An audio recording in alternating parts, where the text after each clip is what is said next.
you know that something is amiss and screwed up if the Republicans and Democrats are working together. Take a look at this. So this was an article on Fox News. As we can see, Trump's attorney speaks out against the raid at Mar-a-Lago and says that the government seems to be out of control. Now, obviously, this person is supporting the right as well as Donald Trump. So we're talking Republicans, far right, stuff like that.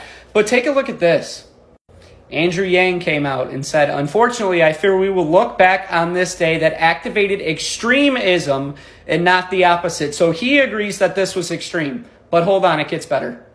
Geraldo Rivera, who openly criticized Donald Trump over and over during his presidency, said, "The Department of Justice FBI raid on Mar-a-Lago looks like a librarian dispatching the SWAT team to retrieve overdue library books. And we're not even done yet."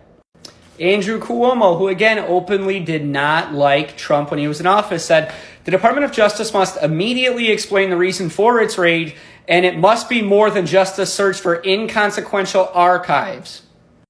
So now you have people from both sides of the aisle coming together to say, hey, why did we just weaponize the FBI right now? We need answers. And we as the American people also need answers. Do not let them sweep this under the rug. Do not let them have this separate us, because that's what they want right now. And the only way we can win this battle is by sticking together and saying, no, you've done this. We want answers, and we are going to hold you accountable for what just happened.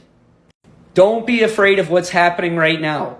These people in power are going to use fear to divide us, to continue to hold this power. Understand that the positions they hold were elected to them by the people, and we agreed to say we're going to elect you in. We agreed to say you can have power over us. That's all this government is a bunch of agreements that we've agreed to.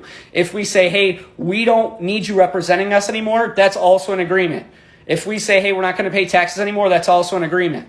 So we can stop doing all of this stuff all together if we all just come together and say, hey, this thing isn't working anymore. We're going to do something different. Then what are they going to do? They no longer have the power.